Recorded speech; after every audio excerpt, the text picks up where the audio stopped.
IVS, good evening. Welcome to Markets Closing Report. Markets లో ఇవాళ last అవర్లో వచ్చిన అమ్మకాల ఒత్తిడి మార్కెట్లను ఇవాళ నిరాశాజనకమైన మోడ్లోకి తీసుకెళ్లి చివరకు 9850 పాయింట్ల కీలకమైన స్థాయికి దిగువన ముగిసేలా చేసిందని చెప్పుకోవచ్చు. 89 పాయింట్ల నష్టంతో 9827 పాయింట్ల దగ్గర నిఫ్టీ క్లోజ్ అయింది. అండ్ 364 పాయింట్ల నష్టంతో 31710 పాయింట్ల దగ్గర సెన్సెక్స్ క్లోజ్ అయింది. 32,000 పాయింట్ల దిగువన సెన్సెక్స్ కూడా క్లోజ్ అవ్వడం ఒక రకంగా తాత్కాలికంగా కొద్ది నిరాశాజనకమైన వాతావరణంలో మార్కెట్స్ ఉన్నాయని చెప్పింది ఒక సంకేతంగా చెప్పుకోవాలి. ఇవాళ ప్రధానంగా ఏషియన్ మార్కెట్స్, యూరోపియన్ మార్కెట్స్లో ఒకసారి మనం గమనిస్తే, ఎందుకంటే వాటి నుంచి క్యూస్ మనం డ్యూరింగ్ ద మార్కెట్ తీసుకుంటాం కాబట్టి యూరోపియన్ మార్కెట్స్ బాగా వీక్గా ఉన్నాయి. బట్ ఏషియన్ మార్కెట్స్ మాత్రం when compared with other markets కాస్త పాజిటివ్గా ఉన్నాయి. బట్ రెండు మార్కెట్స్ కాస్త ఫ్లాట్ టు నెగిటివ్ మోడ్లో ఉన్నప్పటికీ మన మార్కెట్స్ మాత్రం డీప్ ఎక్స్ట్రీమ్ నెగిటివ్ మోడ్లోకి వచ్చినట్టు చెప్పుకోవాలి. ఎందుకంటే ఎప్పుడెప్పుడు 10,000 మార్కును తాకుతుందా అని ట్రేడర్లు, ఇన్వెస్టర్లు అంతా ఉత్సాహంగా ఎదురు చూస్తున్న వేళ ఇలాంటి అమ్మకాలు ఒత్తిడి మార్కెట్స్లో కనిపించింది. అయితే ఈరోజు మార్కెట్స్ పడడానికి ప్రధానమైన కారణం ఐటీసీ అండ్ రిలయన్స్ స్టాక్స్ అని చెప్పుకోవచ్చు. ఎందుకంటే ITC one of the heavy weight stock ఉన్న ఇండెక్స్ కంపోజిషన్లో ఐటీసీకి ఎక్కువ వెయిటేజ్ ఉంది కాబట్టి ఈరోజు ఐటీసీలో బాగా సెల్ ఆఫ్ కనిపించింది. ఐటీసీ ఇవాళ 12.5% అంటే 12.5% నష్టపోయి 284 రూపాయల దగ్గర ముగిసింది ఈ స్టాక్. దీనికి ప్రధానమైన కారణం ఏంటంటే, ఇంతవరకు జిఎస్టీ జూలై 1 నుంచి అమలైన తర్వాత సిగరెట్ల మీద సెస్ ప్రత్యేకంగా ఏం విధించలేదు. అండ్ ఇది కొద్దిగా పాజిటివ్ అంశమేమో అని చెప్పి గత కొద్ది రోజు నుంచి సిగరెట్ రిలేటెడ్ స్టాక్స్ అంటే ఐటీసీ, విఎస్టీ ఇండస్ట్రీస్తో పాటు గాడ్ఫ్రే ఫిలిప్స్ లాంటి స్టాక్స్ పెరుగుతూ వచ్చాయి. అయితే ఈరోజు జిఎస్టీ కౌన్సిల్ భేటీ అయింది. నిన్న భేటీ అయ్యి సిగరెట్ల మీద సెస్ విధించేందుకు నిర్ణయం తీసుకున్నారు. దీంతో దాదాపు సిగరెట్ కంపెనీలు అన్నిటికీ ఇంతవరకు వాళ్ళు విన్ఫాల్గా అనుభవిస్తున్న లాభాలు 5,000 కోట్లు ఏవైతే ఉన్నాయో ఆ 5,000 కోట్లు మళ్ళీ పన్ను రూపంలో కేంద్రానికి వెళ్ళే అవకాశం కనిపిస్తుంది. దీంతో సిగరెట్ రిలేటెడ్ స్టాక్స్ని బాగా పడ్డాయి. ఐటీసీ మేజర్ వాటా సిగరెట్స్లో ఉంది కాబట్టి ఐటీసీ వాళ్ళు చాలా డీప్ క్రాక్ కనిపించింది.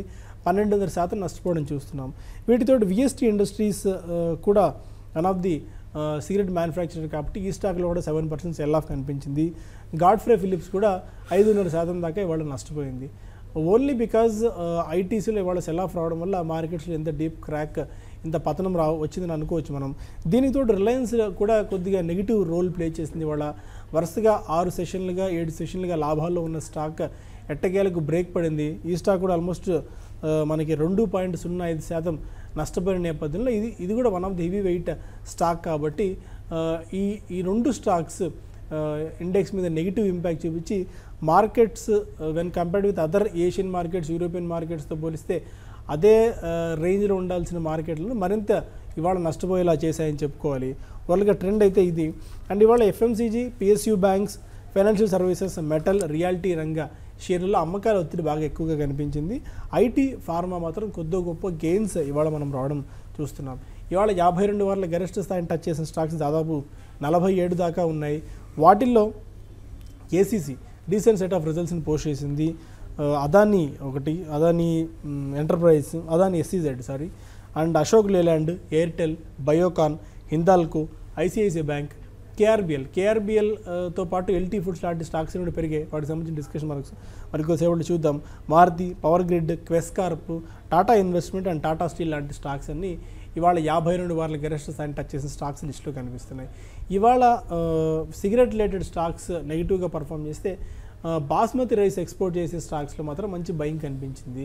వాటిలో ఎందుకంటే వర్షాకాలం మొదలైంది అండ్ సోయింగ్ సంబంధించిన యాక్టివిటీ ఎక్కువగా జరుగుతుంది. ప్రొడక్షన్ పాయింట్ ఆఫ్ వ్యూలో కాస్త మెరుగ్గా ఉండే సీజనల్ ప్లే కాబట్టి ఇవాళ ఎల్టీ ఫుడ్స్, కేఆర్బిఎల్ లాంటి స్టాక్స్లో కొద్దిగా బయింగ్ కనిపించింది. అయితే కేఆర్బిఎల్కి మరొక అడిషనల్ రీజన్ కూడా ఉంది. అదేంటంటే ఇంతవరకు బియ్యం మీద మనకి పెద్దగా పన్ను విధించిన దాఖలాలు లేవు. అయితే ఈసారి జిఎస్టీలో ప్యాక్డ్ బ్రాండెడ్ బియ్యం ఏదైతుందో బ్రాండెడ్ బియ్యం మీద 5% జిఎస్టీ విధించాలని చెప్పి నిర్ణయించారు.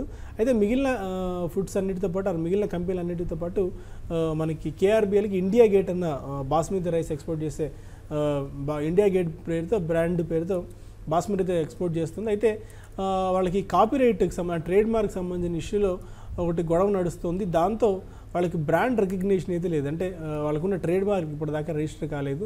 దీంతో ఇండియా గేట్ అన్న బ్రాండ్ రిజిస్టర్ కాలేదు కాబట్టి వాళ్ళకి నుంచి పన్ను చెల్లించాల్సిన అవసరం ఉండదు అన్న ఒక వాదన ఉంది. ఇది కూడా కేఆర్బిఎల్కి పరోక్షంగా కలిసి వస్తుంది. ఎందుకంటే ఎలాంటి పన్ను బియ్యం మీద చెల్లించాల్సిన అవసరం లేదు కాబట్టి కేఆర్బిఎల్ ప్రత్యక్షంగా పరోక్షంగా లాభపడుతుందన్న ఉద్దేశంతో ఇవాళ ఇంట్రాడేలో 10% దాకా కేఆర్బిఎల్ లాభపడిందని చెప్పుకోవచ్చు. మిగిలిన ఇదే స్పేస్లో ఉన్న ఎల్టీ ఫుడ్స్ లాంటి స్టాక్స్ అన్నీ because of the seasonal play పెరిగాయని చెప్పుకోవాలి. ఓవరాల్గా ఇది ఇప్పుడు దాకా ఉన్న సినారియో. అడ్వాన్సెస్ 997,000 అంటే డిక్లైన్స్ 1700 దాకా ఉన్నాయి. దీన్ని బట్టి అర్థం చేసుకోవచ్చు బ్రెత్ ఎంత నెగిటివ్గా ఉందని. లాస్ట్ 45 మినిట్స్లో మిడ్ అండ్ స్మాల్ క్యాప్స్లో సెల్లింగ్ ప్రెషర్ బాగా ఇంటెన్సిఫై అయింది. TV18 బ్రాడ్కాస్టింగ్ 6% దాకా పడింది. KP80 and Shriram transport, Dilip building లాంటి స్టాక్స్లో కూడా 5-6% దాకా సెల్ ఆఫ్ ఇవాళ కనిపించింది. ఓవరాల్గా సినారీ ఇది. అనలిస్ట్ ఏమనుకుంటున్నారు అడిగి తెలుసుకుందాం. ఈరోజు మార్కెట్ ఓవరాల్గా రిపోర్ట్ ఏంటి, రేపు మార్కెట్స్లో ఏ స్టాక్స్ ఏ సెక్టార్స్ మనం పిక్ చేసుకోవచ్చిన అంశాలపై మనం మాట్లాడేందుకు సుందర్ గారు గుడ్ ఈవినింగ్ అండి. లాస్ట్ హాఫ్ అన్ అవర్లో లాస్ట్ 45 మినిట్స్లో హ్యూజ్ సెల్ ఆఫ్ కనిపించింది. సెల్లింగ్ ప్రెషర్ బాగా వచ్చింది మార్కెట్స్లో. ఎందుకంటే మనం మధ్యాహ్నం డిస్కస్ చేసినప్పుడు కూడా అనుకున్నాం European markets, Asian markets flat to negative బయాస్లో ఉన్నాయి. మేబీ 9850 పైన క్లోజ్ అయ్యే ఛాన్సెస్ అని. బట్ ఈ సెల్లింగ్ ప్రెషర్ నేపథ్యంలో పీక్ లెవెల్ నుంచి చూస్తే ఇవాళ 9885 లెవెల్స్ నుంచి మార్కెట్స్లో మంచి సెల్లింగ్ కనిపించింది. ఎలా చూస్తారు ఈ సినారియోని?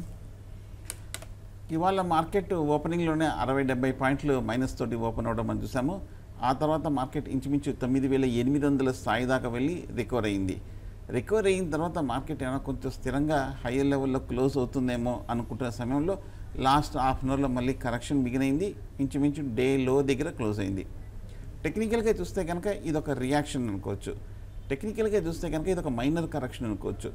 ఓవరాల్గా మార్కెట్లో మేజర్ ట్రెండ్ పాజిటివ్గానే ఉంది. ఎందుకంటే మనం గత కొన్ని రోజులుగా చూస్తే కనుక 9450 నుంచి 9900 వరకు ఒక 450 పాయింట్ల వరకు కంటిన్యూస్గా మార్కెట్ పెరిగింది. కాబట్టి ఒక కన్సాలిడేషన్ లేకుండా పైగా మార్కెట్ కీ న్యూ లెవెల్స్లోకి వచ్చింది కాబట్టి అక్కడ ఓవర్బాట్ పొజిషన్ అయిపోయింది. కాబట్టి మార్కెట్లో ఒకసారిగా కరెక్షన్ రావడం మనం చూసాం. కానీ కరెక్షన్ వచ్చినప్పటికీ దీంట్లో మనం ఇప్పటివరకు ఇవాళ మూమెంట్ వరకు చూస్తే కనుక భయపడాల్సిన అవసరం అంతగా కనిపించట్లేదు. మార్కెట్లో ఇవాళ వచ్చింది ఒక నార్మల్ టెక్నికల్ రియాక్షన్ అనుకోవచ్చు. మార్కెట్ ఒక్కసారిగా 10,000 స్థాయి దాటే కన్నా ముందే కరెక్షన్ వచ్చేసి ముందే కొంచెం కన్సాలిడేషన్ పూర్తి చేసుకుంటే అదొక నార్మల్ టెక్నికల్గా హెల్తీ కరెక్షన్ కూడా అనుకోవచ్చు. అంటే ఒకవేళ మార్కెట్ కనుక ఈ రానున్న 2-3 రోజుల్లో 9800 దగ్గర మద్దతు ఉంది కాబట్టి ఆ మద్దతు స్థాయిలో గనక బాగా కన్సాలిడేషన్ అయ్యి బాగా స్థిరంగా ఉందంటే అప్పుడు ఫుల్గా ప్రిపేర్ అవుతున్నట్టు 10,000 స్థాయిని కూడా బ్రేక్ చేయడానికి మార్కెట్ ముందుకు తీసుకెళ్ళడానికి ఒక నెక్స్ట్ రౌండ్ ఆఫ్ అప్ ట్రెండ్కి ప్రిపేర్ అవుతున్నట్టుగా వాళ్ళు అనుకోవచ్చు. సో కాబట్టి మార్కెట్ ఇవాళ వరకు చూస్తే కనుక స్థిరంగానే 9800 దగ్గర సపోర్ట్ ఉంది. రేపు కనుక మార్కెట్ దాని కింద ట్రేడ్ అవుతే ఫర్దర్ మైనర్ కరెక్షన్ ఉంటుంది. కానీ ఈ మార్కెట్ రియాక్షన్కి లిమిట్ ఒక 9700 అనుకోవచ్చు. 9700 దగ్గర మటుకు మార్కెట్ ఖచ్చితంగా డెఫినెట్గా రికవర్ అయ్యి బౌన్స్ బ్యాక్ అయ్యి బాగా కన్సాలిడేషన్ అవుతే పాజిటివ్ అనుకోవచ్చు. కానీ మార్కెట్ కొంచెం ఓవర్ ఎక్స్టెండ్ అయ్యిందంటే కనుక ఓవర్ రియాక్ట్ అయిందంటే 9700 బియాండ్ కనుక వెళ్ళిందంటే మటుకు మార్కెట్ షార్ట్ టర్మ్ కరెక్షన్లో ఉంటుంది. సో యాజ్ ఇట్ ఈస్ ఇవాళ 1 డే కరెక్షన్ కాబట్టి మనం అప్పుడే చెప్పలేము. బహుశా ఈ 2-3 రోజుల మూవ్మెంట్ కూడా కావాల్సి వస్తుంది. యాజ్ ఇట్ ఈస్ ఓవరాల్గా మార్కెట్ ట్రెండ్ పాజిటివ్గానే ఒక మైనర్ రియాక్షన్ అనుకోవచ్చు. అండ్ ఇవాళ కొన్ని మేజర్ స్టాక్స్ మార్కెట్స్ని ఆఫ్ ది రోడ్ చేశాయి. అండ్ చాలా హైలీ డిస్కస్డ్ స్టాక్స్ కూడా ఇవి. One is ITC because of 13% crack, almost 285 rupees దగ్గర వచ్చేసింది. Most of the research agencies అన్నీ బికాస్ ఆఫ్ ఈ రీరేటింగ్ కారణంగా గత కొద్ది రోజు నుంచి పర్ఫార్మెన్స్ మెరుగవుతున్న నేపథ్యంలో ఐటీసీ 320-330 రూపాయల లెవెల్ నుంచి అవుట్ పర్ఫామ్ చేస్తున్న ఉద్దేశంతో 400 రూపాయలు కూడా గైడెన్స్ ఇచ్చిన సందర్భాలు కొన్ని ఉన్నాయి కొన్ని రీసెర్చ్ ఏజెన్సీస్. బట్ అలాంటి రీసెర్చ్ ఏజెన్సీలన్నీ ఈ సెస్ నేపథ్యంలో మళ్ళీ డౌన్గ్రేడ్ చేయడం జరిగింది ఐటీసీని. కొన్ని రీసెర్చ్ ఏజెన్సీస్ 290 నుంచి 310 రూపీస్ బ్యాండ్ మధ్య రీరేటింగ్ చేయడం చూసాం నెగిటివ్ సైడ్. ఎలా ఉండబోతుంది ఐటీసీ? ఇప్పుడు ప్రస్తుతం 284 దగ్గర ఉంది. నెక్స్ట్ స్ట్రాంగ్ సపోర్ట్ లెవెల్ ఎక్కడ ఈ టైంలో ఐటీసీ కనిపిస్తుంది? మేబీ ఏమన్నా 250-240 లెవెల్స్కి వస్తే అట్రాక్టివ్ బెట్ ఏమైనా అవుతుందా? ఐటీసీ చూస్తే కనుక 350 రూపాయల దగ్గర రెసిస్టెన్స్ తీసుకోవడం చూసాము ఒక 2 వారాల క్రితము. రెసిస్టెన్స్ తర్వాత ఇవాళ కొంచెం ఈ 3వ వారంలో స్ట్రాంగ్ రియాక్షన్ కూడా మనం చూసాము. 330 బ్రేక్ అవడంతో ఐటీసీ కొంచెం షార్ట్ టర్మ్ కరెక్షన్లోకి ఏర్పడింది. ఇప్పుడు 284 దగ్గర అంటే కొంచెం ట్రెండ్ షార్ట్ టర్మ్ స్లైట్గా వీక్గా ఉందనుకోవచ్చు. ఎందుకంటే ప్రీవియస్ బాటమ్ వీక్లీ చార్ట్లో చూస్తే కనుక కరెక్ట్గా 300 రూపాయల దగ్గర మనకి జూన్ 3వ వారంలో జూన్ 16వ తారీఖున ఒక మేజర్ బాటమ్ ఏర్పడింది. ఆ బాటమ్ కిందకి దిగి క్లోజ్ అయింది కాబట్టి షార్ట్ టర్మ్లో ఒక down side break down pattern కనిపించింది. అంటే షార్ట్ టర్మ్ కొంచెం వీక్గా ఉండే అవకాశాలు కనిపిస్తుంది. ఇక నెక్స్ట్ సపోర్ట్ ఎక్కడంటే అంతక్రితం ఏర్పడిన మేజర్ బాటమ్ వీక్లీ చార్ట్లో అంతక్రితం ఏర్పడిన సపోర్ట్ లెవెల్స్, ఆ లెవెల్ ఒకసారి చూస్తే కనుక మనకి ఏప్రిల్లో మనకి 270 రూపాయల దగ్గర చాలా స్ట్రాంగ్ సపోర్ట్ కనిపిస్తుంది. ఇన్ఫ్యాక్ట్ 270 దగ్గర ఒక నెల రోజుల పైన అంటే 4-5 వారాల పాటు కన్సాలిడేషన్ అయింది. 4-5 వారాల పాటు మల్టిపుల్ బాటమ్స్ వీక్లీ చార్ట్లో ఏర్పడింది ఇంత క్రితం ప్రీవియస్ హిస్టరీలో. కాబట్టి 270, 260 దగ్గర చాలా స్ట్రాంగ్ సపోర్ట్ ఉంది. కాబట్టి ఐటీసీ బహుశా షార్ట్ టర్మ్లో కరెక్షన్ 260 to 270 దగ్గర ఆగే అవకాశాలు కనిపిస్తుంది. Okay, second stock is Reliance industries. Reliance industries కూడా ఇవాళ మార్కెట్స్ని పతనం దిశగా అడుగులేయించిందని చెప్పుకోవచ్చు. గత కొద్ది రోజు ఈ stock if I'm not wrong 6 to 7 sessions నుంచి పాజిటివ్గా ట్రేడ్ అవుతూ వస్తుంది. ఇవాళ స్ట్రాంగ్ స్పీడ్ బ్రేకర్ ఎదురైంది. ఈ స్టాక్కి 2% నష్టపోయింది. బట్ స్టిల్ 1500 రూపాయల మార్క్ పైన రిలయన్స్ అయితే సస్టైన్ అవుతుంది. చాలా స్ట్రాంగ్ పుల్ బ్యాక్ అయితే కనిపించింది మనకు లోయర్ లెవెల్స్ నుంచి. ఇక్కడేమో స్ట్రాంగ్ బ్రేక్ అయినా పడే అవకాశం కనిపిస్తుంది రిలయన్స్కి. ఎందుకంటే ఈ వారంలోనే మనకు రిజల్ట్స్ కూడా ఉన్నాయి, రాబోతున్నాయి. రిలయన్స్ ఇండస్ట్రీస్ ఇవాళ ఒక 2% వరకు పడటం మనం చూసాము. ఈ నిన్న చూస్తే కనుక 1550 దగ్గర రెసిస్టెన్స్ తీసుకోవడము, ఇవాళ కూడా చూస్తే కనుక 1550 దగ్గర రెసిస్టెన్స్ ఫామ్ అవటం మనం చూస్తున్నాము. ఇవాళ చూస్తే కనుక 1520 రూపాయల దగ్గర క్లోజ్ అయింది. ఒక 2% కరెక్షన్ రావడం మనం చూస్తున్నాము. కానీ టెక్నికల్గా సపోర్ట్ చూస్తే కనుక 1480 దగ్గర కనిపిస్తుంది. 1400 అనేది ఈ 2 వారాలలో డైలీ చార్ట్లో ఏర్పడిన ప్రీవియస్ ఇంత క్రితం బాటమ్ అది. సో 1480 దగ్గర కొంచెం షార్ట్ టర్మ్ టార్గెట్గా వేయచ్చు. 1480 కనుక బ్రేక్ అయ్యి దాని కింద క్లోజ్ అయ్యిందంటే రిలయన్స్ ఇండస్ట్రీస్ షార్ట్ టర్మ్ మరింత డౌన్ ట్రెండ్లోకి వెళ్ళే అవకాశాలు కనిపిస్తుంది. కానీ ఓవరాల్గా చూస్తే కనుక ట్రెండ్ ఇది కూడా ఇండెక్స్ లాగానే ఒక సడన్ రియాక్షన్ తప్ప అని ఒక స్ట్రాంగ్ డౌన్ సైడ్ సిగ్నల్ కనిపించట్లేదు. రిలయన్స్ ఇండస్ట్రీస్ 1480 ఆ లెవెల్లో రికవరీ వచ్చే అవకాశాలు కనిపిస్తుంది. ట్రెండ్ చూస్తే కనుక 1300 నుంచి 1550 రూపాయల వరకు 250 రూపాయలు పెరిగింది. కాబట్టి 20% వరకు కొన్ని రెండు నెలల్లో పెరిగింది. కాబట్టి ఈ లెవెల్లో ప్రస్తుతానికి ఒక చిన్న రియాక్షన్ రావడం మనం చూస్తున్నాము. So as it is Reliance industries trend పాజిటివ్గానే కనిపిస్తుంది. 1480 లెవెల్స్లో సపోర్ట్ తీసుకునే అవకాశాలు కనిపిస్తుంది. And third stock is Jubilant. Jubilant food works మంచి రిజల్ట్స్ పోస్ట్ చేసింది. అంటే కంపెనీ దాదాపు అయిపోయింది అనుకున్న స్థాయిలో నుంచి చాలా స్ట్రాంగ్ రీబౌండ్ మనకు కనిపించింది. ఎందుకంటే ఒక దశలో pizza sales, same store sales బాగా తగ్గిపోవడము, హ్యూజ్ మనకి ఈ జొమాటో లాంటి సైట్స్ నుంచి ఆర్ స్విగ్గీ లాంటి సైట్స్ నుంచి హోమ్ డెలివరీ కంపెనీస్ నుంచి బాగా వాళ్ళకి పోటీ పెరగడంతో బాగా పడిపోయింది స్టాక్. దాదాపు 2015లో 1984 రూపాయల హై, అంటే 2000 రూపీస్ హై నుంచి మనకి 2016లో 760 ఆర్డ్ లెవెల్స్ కంటే దాదాపు 1/3 ప్రైస్కి వచ్చేసింది. మళ్ళీ మనకి పికప్ కావడం చూసాము. 2016-2017లో ఈ స్టాక్ మళ్ళీ 1100-1200 దాకా వెళ్ళి గత కొద్ది రోజుల క్రితం నుంచే మళ్ళీ అప్సైడ్ బాగా కనిపిస్తుంది. 960 ఆర్డ్ లెవెల్స్ నుంచి ఈ స్టాక్ మళ్ళీ 1300 లెవెల్స్కి వచ్చేసింది. వాళ్ళు 52 వీక్ హై కూడా టచ్ అయింది 1335 ఆర్డ్ లెవెల్స్ వరకు. మంచి వాల్యూమ్స్ కనిపించాయి, చాలా స్ట్రాంగ్ గ్రోత్ పాత్ ఉన్నట్టు కనిపిస్తుంది. ఎందుకంటే వాళ్ళ పాయింట్ ఆఫ్ వ్యూలో చూస్తే నెట్ Q1లో నెట్ ప్రాఫిట్ ఆల్మోస్ట్ 25% దాకా పెరగడం మనం చూస్తున్నాము. ఇన్కంలో కూడా మంచి గ్రోత్ కనిపించింది. ఎలా పర్ఫామ్ చేసే అవకాశం కనిపిస్తుంది టెక్నికల్ పాయింట్ ఆఫ్ వ్యూలో ఈ కంపెనీ? ప్రీవియస్ పీక్ అయినా 1900 లెవెల్స్కి ఏమన్నా వెళ్ళే అవకాశాలు కనిపిస్తున్నాయా? జూబిలెంట్ ఫుడ్ వర్క్ మీరు చెప్పినట్టు మన రిజల్ట్స్ చాలా స్ట్రాంగ్గా వచ్చింది. గత 2 ఏళ్ళుగా చూస్తే కనుక బాగా వీక్గా పెర్ఫామ్ చేసిన స్టాక్ 2000 నుంచి 850-800 వరకు పడింది. ఫాస్ట్ ఫుడ్స్ సెగ్మెంట్లో ఉన్న బిజినెస్ అంతా కూడా బాగా తగ్గిందన్న వార్తలు కూడా మనం తరచూ వింటూనే ఉంటున్నాము. ఆ నేపథ్యంలో మనకి సడన్గా మన జూబిలెంట్ ఫుడ్ వర్క్స్ నుంచి చాలా స్ట్రాంగ్ పాజిటివ్ ఒక reaction, positive news, positive result రావడం మనం చూస్తున్నాము. దీంతో స్టాక్ అండర్ పెర్ఫార్మ్ చేసిన స్టాక్ బుల్లిష్ మార్కెట్లో బాగా వీక్గా ఉంది. కాబట్టి ఒకసారిగా బయింగ్ హెవీగా రావడంతో long positions, speculative by positions తీసుకోవడంతో మనకి స్టాక్ 1300 వరకు పెరిగింది. ఒక 300-400 రూపాయల వరకు పెరగటం మనం చూసాము. టెక్నికల్గా చూస్తే కనుక ఓవరాల్గా గత 2 ఏళ్ళు బట్టి వస్తున్న ఒక డౌన్ ట్రెండ్, ఒక బేరిష్ ట్రెండ్కి ఇప్పుడు జస్ట్ ఒక రిలీఫ్ ర్యాలీ అనుకోవచ్చు.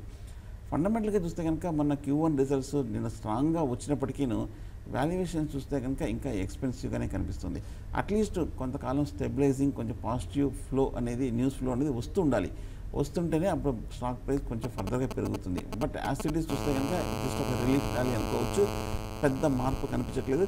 సో ఓవరాల్గా రెసిస్టెన్స్ అంటే ఇక 1350, 1350 రూపాయల దగ్గర స్ట్రాంగ్గా కనిపిస్తుంది. ఎందుకంటే 2016లో ఏప్రిల్లో మనకి 4వ వారంలో ఈ హై ఫామ్ అయింది.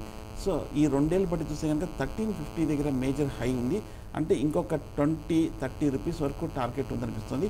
సో 1350 దగ్గర ఈ లెవెల్లో బ్రేక్ పడే అవకాశాలు కనిపిస్తుంది. ఓకే, ఇక మరికొన్ని స్టాక్స్ గురించి డిస్కస్ చేద్దాం. KRBL అనే స్టాక్లో కూడా ఇవాళ ఆల్మోస్ట్ 10-11% దాకా స్పర్ట్ కనిపించింది.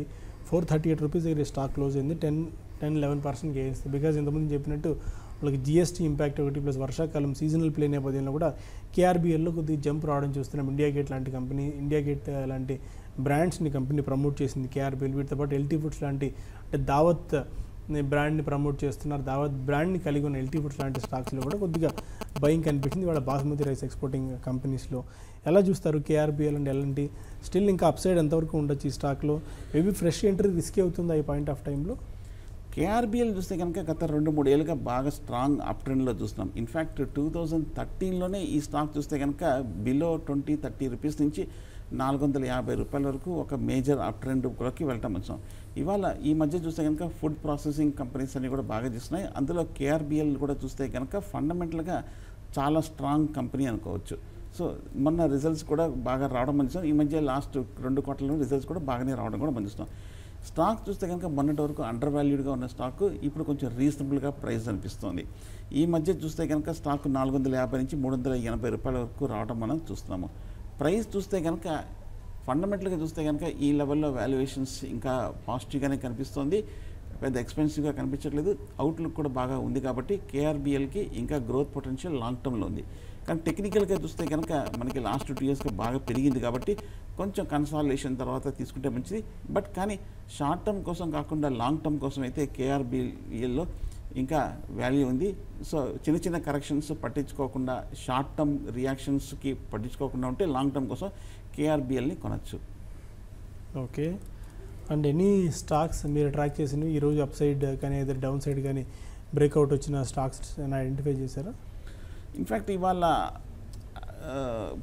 స్పెసిఫిక్గా ఐడెంటిఫై చేయలేదు. ఎందుకంటే లాస్ట్ 1 వీక్గా మనం చూసాం చాలా స్టాక్స్ పెరగటం మనం చూసాము. ఇవాళ ఓపెనింగ్లోనే రియాక్షన్ రావడం మనం చూస్తున్నాము. ఇవాళ మార్కెట్ కొంచెం ఒక మైనర్ కన్సాలిడేషన్లో ఉందనుకోవచ్చు. మొన్న చెప్పినట్టు దివాన్ హౌసింగ్ ఫైనాన్స్ ఒకటి స్ట్రాంగ్గా కనిపిస్తుంది. 550 బ్రేక్ అవడంతో దివాన్ హౌసింగ్ అప్ ట్రెండ్లోకి వెళ్ళినట్టుగా కనిపిస్తోంది. సో దివాన్ హౌసింగ్ ఒకటి కన్సిడర్ చేయొచ్చు. అలాగే యాక్సిస్ బ్యాంక్ చూస్తే కనుక 510 లెవెల్స్లో బ్రేక్అవుట్ అవడం మనం చూసాము. ఇవాళ 516లో క్లోజ్ అయింది. షార్ట్ టర్మ్లో యాక్సిస్ బ్యాంక్ కూడా కొంచెం పెరిగే అవకాశాలు కనిపిస్తుంది. సో యాక్సిస్ బ్యాంక్ కనుక రేపు 510, 515 మధ్యన కొంటే కనుక ఎంబడే 510 కిందే ఒక జస్ట్ 6-7 రూపాయల కిందే జస్ట్ ప్రైస్ మీద 1%, 2% మించకుండా స్టాప్ లాస్ పెట్టి తీసుకోవచ్చు యాక్సిస్ బ్యాంకు. ప్రైవేట్ బ్యాంక్స్ కొంచెం పెర్ఫామ్ చేసే అవకాశాలు కనిపిస్తుంది షార్ట్ టర్మ్లో. ఓకే, అండ్ రేపు మార్కెట్స్ ఎలా ఉండొచ్చు? ఎలాంటి వ్యూహాన్ని ట్రేడర్లు రేపు అనుసరించాల్సిన అవసరం ఉంటుంది? ఇవాళ మార్కెట్ మూమెంట్ చూస్తుంటే మార్కెట్ రేపు కూడా కొంచెం కాషియస్ ట్రెండ్ ఉండే అవకాశాలు కనిపిస్తుంది. ఎందుకంటే ఒక వారం 2 వారాలుగా పెరిగిన మార్కెట్ ఒక్కరోజు రియాక్షన్ ఎంబడే మళ్ళీ నెక్స్ట్ డే నుంచి జనరల్గా పెరగదు. ఎందుకంటే కొంచెం ఫస్ట్ డే బాగా క్రాక్ వచ్చింది కాబట్టి నెక్స్ట్ డే కొంచెం స్టెబిలైజింగ్ ట్రెండ్ అనేది రావాలి. బహుశా ఈ స్టెబిలైజింగ్ ట్రెండ్ అనేది రేపు 9800 దగ్గర వచ్చే అవకాశాలు కనిపిస్తుంది. ఒకవేళ ఇందాక చెప్పినట్టు 9800 కిందే కనుక ట్రేడ్ అయిందంటే మటుకు ఫర్దర్ వీక్నెస్ అనేది వస్తుంది. రేపు కనుక 9800 కిందే కనుక ట్రేడ్ అవుతే ఈ వారాంతరం కూడా మార్కెట్ కరెక్షన్ ట్రెండ్లోకి వెళ్ళే అవకాశం ఉంది. అలా కాకుండా రేపు కనుక మార్కెట్ లోలో ఓపెన్ అయ్యి 9800 పైన కనుక ఎంబడే రికవర్ అయ్యి దానిపైన కనుక స్ట్రాంగ్గా క్లోజ్ అవుతే మార్కెట్లో పాజిటివ్ కన్సాలిడేషన్ అనుకోవచ్చు. బట్ ఏదైనా రేపు చాలా కీలకము. బహుశా రేపు ఎల్లుండి మార్కెట్ కన్సాలిడేషన్లో ఉంటుంది. ఈ 2-3 రోజులు కన్సాలిడేషన్లో కనుక మార్కెట్ 9800 పైన కనుక పటిష్టంగా క్లోజ్ అయిందంటే మార్కెట్ 10,000 స్థాయిని దాటుతుంది. ఓకే, అది వాళ్ళకి ఇవాళ క్లోజింగ్ రిపోర్ట్. ఆ నోటితే బులెటిన్ ఇక్కడ వైండ్ అప్ చేద్దాం. మళ్ళీ మార్నింగ్ బిజినెస్ బ్రేక్ఫాస్ట్లో కలుద్దాం. Stay with us.